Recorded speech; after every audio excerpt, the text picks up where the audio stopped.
Picture चालू करो बे। चलो भाई देखो अब मैं क्या करता हूँ। बीजेपी जो चाहती है वो करके रहती है, उसने करके दिखाया भी है। अच्छा, और सवाल की शुरुआत कंचना यादव आपसे कर रही हूं। इतना सब कुछ हो गया, खेला तो हो गया, अब कौन सा खेल बाकी है कंचना, तेजस्वी जिसका जिक्र बार बार कर रहे हैं? रुक तेरे को बताते तेरी माँ।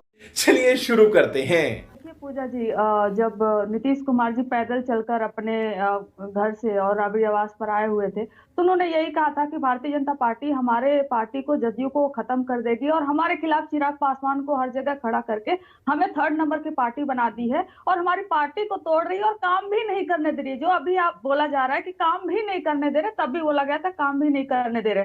तो ऐसे में लालू जी ने बोला कि सोशलिस्ट पार्टी के आप मेंबर हो, हम लोग सरकार बनाएंगे साथ में, और सरकार बनी और सरकार चली। और आप ये भी देख लीजिए, नीतीश कुमार जी एक शब्द नहीं बोले कि ना तो तेजस्वी जी का नाम लिए, ना लालू जी का नाम लिए, ना ये बोले कि महागठबंधन सरकार पर कोई प्रहार किए, नहीं। और केसी त्यागी जी भी आए तो इंडिया अलायंस को लेकर बोले वो। इसका मतलब है कि उनके पास कोई वाजिब कोई वजह नहीं है सरकार छोड़ने की, महागठबंधन की। और रही बात इंडिया अलायंस की, हम बात कर ले, अगर आप एक हाथ में कह रहे हो ये कि हम इंडिया अलायंस बना रहे हैं और हम 200 के नीचे लेकर आएंगे भारतीय जनता पार्टी को, और दूसरे साइड आप भारतीय जनता पार्टी को एक ऑप्शन भी रखकर चल रहे हो। अरे बाप रे, ये तो धोती खोल रहा है। अरे देवा, ये गड़बड़ है बाबा। मतलब ये तो धोखा देना हुआ। मतलब आपके मन में एक दोगलापन, एक वो है कि आप कह रहे हो कि हम कम करेंगे और दूसरी बार कह रहे हो कि हम उनके साथ भी जाएंगे। तो इसका मतलब फ्यूचर में अगर आप जीतते इंडिया अलायंस के साथ और एक बड़ा जो एमपी है, सांसद है, उसको आप तोड़कर लेकर चले जाते तो सौदा आप बाद में भी कर सकते थे। समझ रहे हो? समझ रहे हो ना?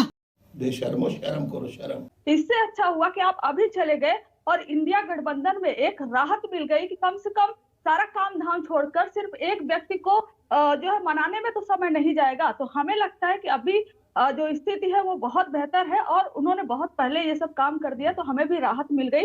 और जो काम हुआ है, जो सरकार चली है, वो सबके सामने है। बात तो सही है। यही नहीं, अभी और सुनिए।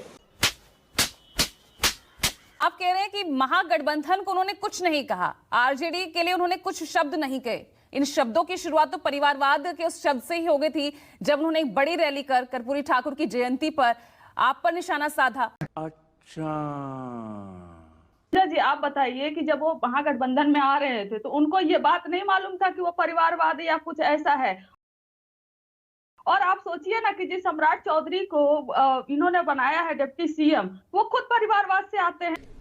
लवणे न भोज्यम। तू समझा? हाँ। नहीं, तू समझा नहीं। उनके फादर खुद कर्पूरी ठाकुर के सरकार में मंत्री रहे हुए हैं और भारतीय जनता पार्टी में क्या परिवारवाद नहीं है? तो ये एक ढूंढा जा रहा था बहाना, आखिर में कहे तो कहे क्या कहें। मतलब कोई वजह नहीं था ना उनके पास, तो कहीं तीर मारेंगे तो वही तीर उन्होंने ढूंढा। गजब बेइज्जती है।